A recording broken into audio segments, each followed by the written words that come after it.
Hello everyone, welcome to my YouTube channel UP Board English and all subjects learning classes। आज हम लोग पढ़ेंगे भारत का इतिहास थोड़ा संक्षिप्त में और महत्वपूर्ण चीज़ें जो कंपटीशन में पूछी जाती हैं उन चीज़ों को यहाँ पर कंप्लीट करेंगे। चलिए देखते हैं। सबसे पहले यहाँ पर लिखा है भारत का इतिहास। उत्तर में हिमालय से लेकर दक्षिण में समुद्र तक फैला यह उपमहाद्वीप भारतवर्ष के नाम से ज्ञात है, जिसे महाकाव्य तथा पुराणों में भारतवर्ष अर्थात भरत का देश तथा यहाँ के निवासियों को भारतीय अर्थात भरत की संतान कहा गया है। यूनानियों ने भारत को इंडिया तथा मध्यकालीन मुस्लिम इतिहासकारों ने हिंद अथवा हिंदुस्तान के नाम से संबोधित किया है।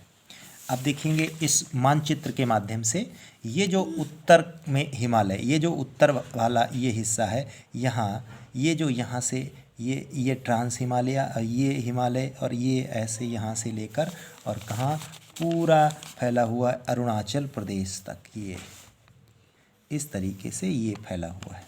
तो ये उत्तर में हिमालय है और दक्षिण में देखेंगे ये जो आपको दिख रहा है हिंद महासागर, इसे यहाँ पर कहेंगे हिंद महासागर, हिंद महासागर। और उत्तर में क्या है? हिमालय। उत्तर में हिमालय, हिमालय, उत्तर में हिमालय।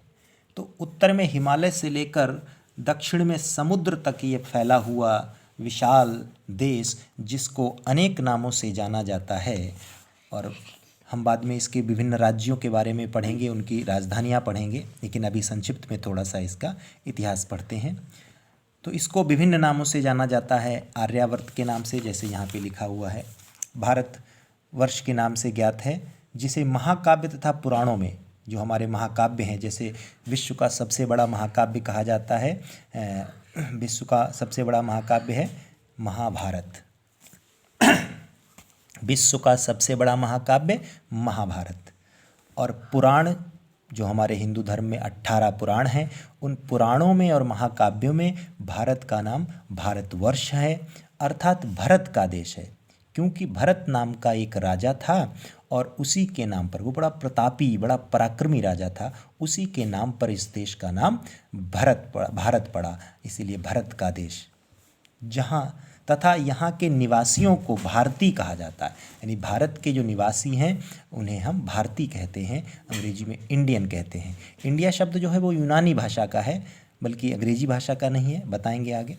अर्थात भरत की संतान कहा गया, यानी जो भारत का देश है, भारत का देश भारत, और भारत के निवासी जो हैं भारतीय कहलाते हैं, अर्थात भरत की संतान।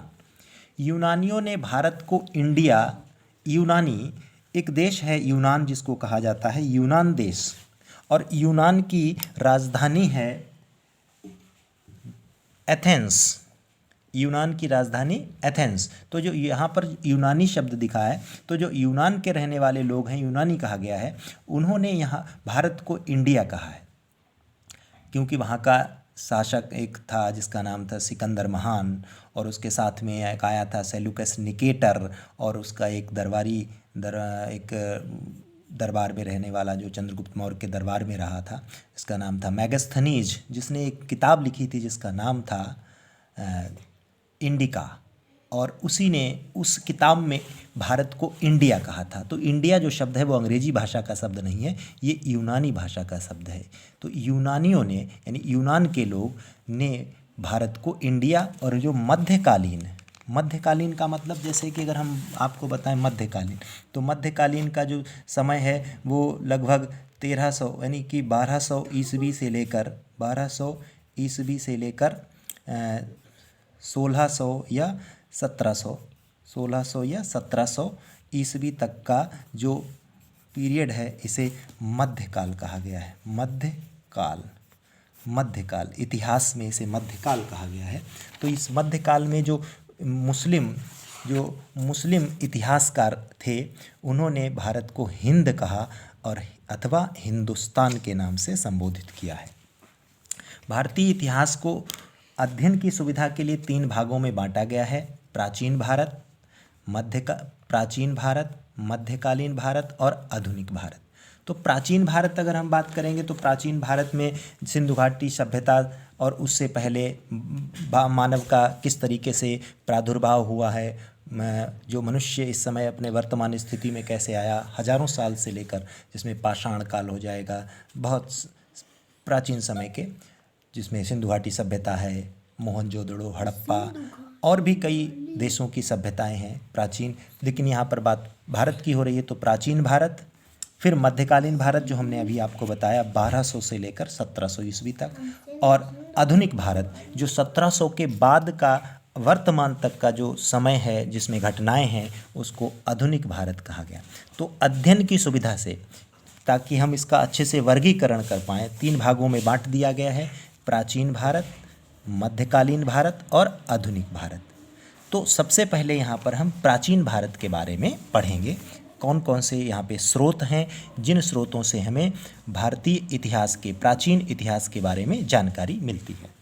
तो सबसे पहले देखते हैं प्राचीन भारतीय इतिहास के स्रोत, यानी कि जिन स्रोत का मतलब ऐसा कोई माध्यम जिससे हमें प्राचीन भारतीय इतिहास के बारे में जानकारी मिलती है। तो वो कौन कौन से स्रोत हो सकते हैं, वो कौन कौन सी जानकारियाँ हो सकती हैं। जैसे प्राचीन भारतीय इतिहास के विषय में जानकारी मुख्यतः 4 स्रोतों से प्राप्त होती है। अब 4 स्रोत क्या है? एक तो धर्म ग्रंथ जो हैं, जैसे हिंदू धर्म ग्रंथ हैं, पुराण हैं, वेद हैं, ये इनसे हमें प्राचीन भारतीय संस्कृति कैसी थी, भारत में क्या क्या था उस समय, कैसी वहाँ पर परंपराएं थीं, तो हमें धर्म ग्रंथों से भी प्राचीन भारतीय इतिहास के बारे में जानकारी मिलती है।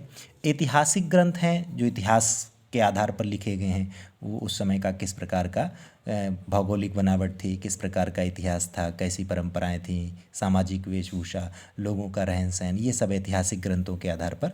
फिर है विदेशियों का वर्णन, विवरण या वर्णन, जो विदेशी लोग यात्रा करने भारत में आए थे उस समय, विदेशी लोग यानी कि दूसरे देशों के लोग यहाँ पर आए, तो उन्होंने कुछ किताबें लिखी, यहाँ का वर्णन किया। उन किताबों के आधार पर, उनके विवरणों के आधार पर हम भारत के प्राचीन इतिहास को जान पाते हैं।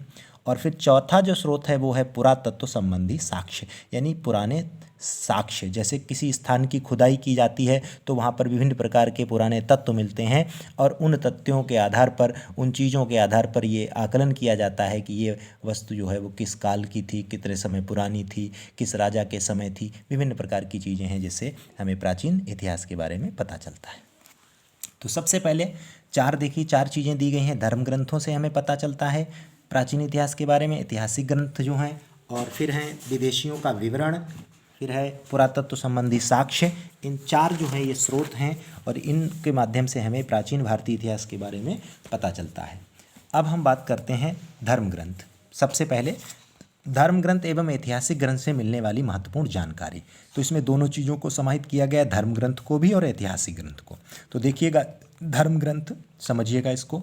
भारत का सर्व प्राचीन धर्म ग्रंथ जो है वो वेद हैं। सबसे पुरानी, यानी सर्व प्राचीन का मतलब सबसे पुरानी अगर कोई लिखित सामग्री या भारत में है, भारतीय प्राचीन इतिहास के बारे में बताती है, तो वो हमारे धर्म ग्रंथ जो हैं वो वेद हैं।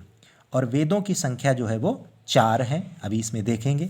जिसके संकलन का अर्थ होता है किसी चीज़ को इकट्ठा करना, यानी कि इन वेदों को रचने वाले, इकट्ठा करने वाले, संग्रहित करने वाले वो थे महर्षि कृष्णद्वैपायन वेदव्यास। पूरा नाम है ये, वेदव्यास का पूरा नाम महर्षि कृष्णद्वैपायन वेदव्यास। तो इनको माना जाता है वेदों का संकलनकर्ता, संग्रहकर्ता, संकलनकर्ता, रचयिता आदि कहा जाता है। वेद जो हैं वो वसुधैव कुटुंबकम, यानी वसुधैव कुटुंबकम का मतलब यानी कि पूरा विश्व जो है वो हमारा परिवार है। ये जो शब्द है अच्छा है, पूछा जाता है कि विश्व जो वेद हैं वो किस धारणा पर आधारित हैं, किस भावना पर आधारित हैं, उनका मूल जो आदर्श क्या है, वो आदर्श ये है कि वसुधैव कुटुंबकम, यानी पूरा विश्व जो है वो हमारा परिवार है, कुटुंब है, परिवार है, का ये उपदेश देते हैं। यानी जो वेद हैं वो किसका उपदेश देते हैं? वसुधैव कुटुंबकम का उपदेश देते हैं। भारतीय परंपरा वेदों को नित्य तथा अपौरुष्य मानती है। वेद 4 हैं, देखेंगे। सबसे प्राचीन वेद ऋग्वेद है, फिर उसके बाद यजुर्वेद है, फिर सामवेद और अथर्ववेद। सबसे बाद का जो है वो अथर्ववेद है, सबसे प्राचीन जो है वो ऋग्वेद है। इन चारों वेदों को संहिता कहा जाता है। बहुत इंपॉर्टेंट प्रश्न है कि चारों वेदों को मिलाकर यानी क्या कहा जाता है, संहिता कहा जाता है। चार वेद कौन से हो गए, ऋग्वेद, यजुर्वेद, सामवेद और अथर्ववेद। इन चारों वेदों को मिलाकर क्या कहा जाता है, संहिता कहा जाता है। और वेद जो है वो किसका उपदेश देते हैं, वसुदैव कुटुंबकम का उपदेश देते हैं। ये महत्वपूर्ण प्रश्न बनते हैं, इनको याद रखेंगे। फिर आता है, अब एक एक वेद के बारे में हम लोग पढ़ेंगे, चर्चा करेंगे। आज ऋग्वेद के बारे में, जो भी वेद हैं इनकी जानकारी इकट्ठा कर लेते हैं। जैसे ऋग्वेद, ऋचाओं को क्रमबद्ध ज्ञान के संग्रह को ऋग्वेद कहा गया है। अब ऋचाएँ क्या होता है, ऋचाएँ का मतलब जैसे कोई श्लोक है या कोई भी मतलब कविता के रूप में कोई पंक्तियाँ दी गई हैं तो वो ऋचाएँ हो गई, श्लोक वगैरह जिसको हम कह सकते हैं, इनको हम कहते हैं ऋचाएँ। तो जो ऋचाओं के क्रमबद्ध, क्रम मतलब एक तरीका, एक सिस्टमैटिक तरीके से सही क्रम में उन्हीं के ज्ञान के संग्रह को ऋग्वेद कहा जाता है। यानी कि ऐसे भी पूछा जा सकता है प्रश्न कि ऋग्वेद किसे कहते हैं, तो ऋचाओं के क्रमबद्ध ज्ञान के संग्रह को, संग्रह मतलब किसी चीज़ का इकट्ठा करना, तो ऋचाओं का जो क्रमबद्ध ज्ञान है उसी को इकट्ठे करने को हम ऋग्वेद कहते हैं। अब देखेंगे, ये पूछा जाता है, बहुत महत्वपूर्ण चीज़ है कि ऋग्वेद में कितने मंडल हैं। ऋग्वेद में 10 मंडल हैं और सूक्त कितने हैं, 1028 सूक्त हैं। मंडल कितने हैं, 10। सूक्तियाँ कितनी हैं, 1028। और फिर देखिए, बाल खिल्य पाठ के 11 सूक्तों सहित, यानी कि जो सूक्त 1028 हैं उसमें बाल खिल्य जो पाठ है उसमें 11 सूक्त हैं, उनको भी मिलाकर तब ये 1028 बनते हैं। 10 मंडल हैं ऋग्वेद में, 1028 सूक्त हैं। एवं ऋचाएँ कितनी हैं, जिनको हम श्लोक वगैरह कह सकते हैं, वो 10,462 ऋचाएँ हैं। इस वेद को ऋचाओं को पढ़ने वाले ऋषि को होत्र कहते हैं। जैसे समझिएगा, ये जो ऋग्वेद है इसमें जो ऋचाएँ हैं 10,462, इन ऋचाओं को पढ़ने वाले जो हैं ऋषि, उनको कहते हैं होत्र। होत्र यानी कि ऋग्वेद की ऋचाओं को पढ़ने वाले जो ऋषि मुनि हैं उनको हम होत्र के नाम से जानते हैं। तो सबसे महत्वपूर्ण क्या है कि ऋग्वेद में कितने मंडल हैं, 10 मंडल हैं। सूक्त कितने हैं, 1028 हैं। ऋचाएँ कितनी हैं, 10,462 हैं। और इन ऋचाओं को पढ़ने वालों को क्या कहते हैं, होत्र कहते हैं।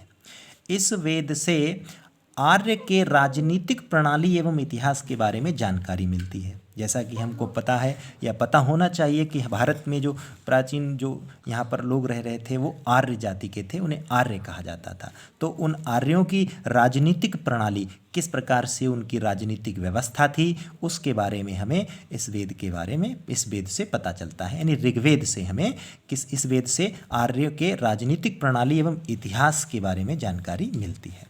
चलिए अब दूसरा पॉइंट देखते हैं। विश्वामित्र द्वारा रचित ऋग्वेद के तीसरे मंडल में सूर्य देवता सावित्री को समर्पित गायत्री मंत्र है। बहुत महत्वपूर्ण प्रश्न है, पूछा जाता है कि सावित्री, ये जो गायत्री मंत्र है, प्रसिद्ध गायत्री मंत्र किस वेद में है, तो ये ऋग्वेद में है, ऋग्वेद से लिया गया है। ऐसे प्रश्न बनता है कि गायत्री मंत्र जो है वो किस वेद से लिया गया है, वो ऋग्वेद से लिया गया है। गायत्री मंत्र जो है वो ऋग्वेद से लिया गया है। और ये भी प्रश्न बनता है कि ये किसकी, जैसे अभी बताया था हमने ऋग्वेद में 10 मंडल हैं, तो कौन से मंडल से लिया गया है, तीसरे मंडल से लिया गया है। और ये किस देवता को समर्पित है, तो सूर्य देवता सावित्री, सूर्य देवता है जिसका नाम सावित्री कहा गया है, तो उनको ये समर्पित है। गायत्री मंत्र तीसरे मंडल यानी ऋग्वेद के तीसरे मंडल से लिया गया है और ये सूर्य देवता सावित्री को समर्पित है। इसके 9वें मंडल में देवता सोम का उल्लेख है। यानी कि जो 10 मंडल हैं, देखिएगा फिर से, ऋग्वेद में 10 मंडल हैं, इस 10 मंडल में से तीसरे मंडल में सावित्री को समर्पित एक क्या है, गायत्री मंत्र है। गायत्री मंत्र पता होना चाहिए आप लोगों को। ओम भूर्भुवस्वः तत्सवितुर्वरेण्यं भर्गो देवस्य धीमहि धियो यो नः प्रचोदयात्, ये गायत्री मंत्र है और ये ऋग्वेद के तीसरे मंडल में है और यह सूर्य देवता सावित्री को समर्पित है। ऋग्वेद में है, तीसरे मंडल में है, सूर्य देवता सावित्री को समर्पित है। और इसी के 9वें मंडल में, यानी 10 मंडल है तो 9वें मंडल में देवता सोम का उल्लेख है। सोम एक देवता है और उन्हीं का उल्लेख है। उल्लेख का मतलब वर्णन है। ऋग्वेद के 9वें मंडल में सोम देवता का वर्णन है। इसके 8वें मंडल की हस्तलिखित ऋचाओं को खिल्ल कहा गया है। समझिएगा, यानी कि 10 मंडल हैं। फिर देखिएगा, ऋग्वेद में 10 मंडल हैं। 8वें मंडल की जो हस्तलिखित, हस्त मतलब हाथ से लिखी हुई, ऋचाएँ मतलब जो श्लोक वगैरह हैं उनको खिल्ल कहा जाता है।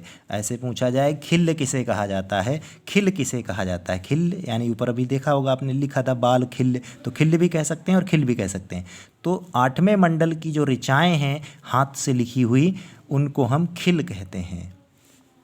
फिर अगला महत्वपूर्ण पॉइंट है चतुष्वर्ण समाज। देखिए, चतुष्वर्ण का मतलब होता है ऐसा समाज जिसमें 4 वर्ण हैं। अभी देखेंगे कौन कौन से वर्ण हैं। चतुष्वर्ण, चतुष्वर्ण समाज की कल्पना का आदि स्रोत ऋग्वेद के 10वें मंडल में वर्णित पुरुष सूक्त है। अब देखिए फिर से एक बात आगे, 10वें मंडल अभी पढ़ाया था। ऋग्वेद में 10 मंडल हैं। तीसरे मंडल में कौन सा मंत्र है, गायत्री मंत्र है। 9वें मंडल में देवता सोम का उल्लेख है। ये देखिए, 9वें मंडल में देवता सोम का उल्लेख है। 8वें मंडल में हस्तलिखित ऋचाओं को खिल कहा जाता है। अब 10वें मंडल में देखिएगा 10वें मंडल में वर्णित पुरुष सूक्त। अभी एक सूक्त आ गया। फिर देखिए सूक्त को समझिए। ऋग्वेद में 1028 सूक्त हैं, 1028 सूक्त। तो उसमें एक पुरुष सूक्त है। उस पुरुष सूक्त में वर्णन किया गया है किस चीज़ का, चतुष्वर्ण समाज का। चतुष्वर्ण देखेंगे आपको पता होना चाहिए, जिसमें कहते हैं ब्राह्मण, क्षत्रिय, वैश्य, शूद्र। देखिएगा यहाँ पर ये लिखे है ब्राह्मण, क्षत्रिय, वैश्य, शूद्र। ये 4 वर्ण हो गए, समाज है। इन चारों वर्णों को मिलाकर समाज बनता है। और इसी चतुष्वर्ण समाज की जो कल्पना है, व्याख्या है, वर्णन है, वो आपको कहाँ मिलता है, ऋग्वेद के 10वें मंडल में वर्णित पुरुष सूक्त में। 10वें मंडल में पुरुष सूक्त में अब देखिएगा पुरुष जो आदि पुरुष ब्रह्मा के क्रमशः, अब देखिएगा इन चारों का कहाँ से प्रादुर्भाव हुआ है, कहाँ से ये निकले हैं, कहाँ से इनका जन्म हुआ है। तो आदि पुरुष ब्रह्मा को माना गया है और क्रमशः मुख से ब्राह्मण का जन्म हुआ है, भुजाओं से क्षत्रिय और जंघाओं से वैश्य और चरणों से शूद्र उत्पन्न हुए हैं। ऐसे भी पूछा जा सकता है कि आदि पुरुष ब्रह्मा के मुख से किसका जन्म हुआ है, ब्राह्मण का। भुजाओं से किसका जन्म हुआ है, क्षत्रिय का। चरणों का मुख से ब्राह्मण, भुजाओं से क्षत्रिय, जंघाओं से वैश्य और चरणों से शूद्र क्रमशः है, ध्यान रखेंगे। धर्मसूत्र 4 प्रमुख जातियों की स्थितियों, व्यवसायों, दायित्वों, कर्तव्यों और विशेषाधिकारों को स्पष्ट विभेद करता है। चलिए, ये मैंने आज आपको ऋग्वेद के बारे में बढ़ाया। दूसरे वीडियो में हम आपसे मिलेंगे, यजुर्वेद, सामवेद और अथर्ववेद के बारे में जानकारी देंगे। तब तक के लिए गुड बाय, अपना ध्यान रखेंगे और अच्छे से मेहनत से तैयारी करते रहेंगे। Thank you.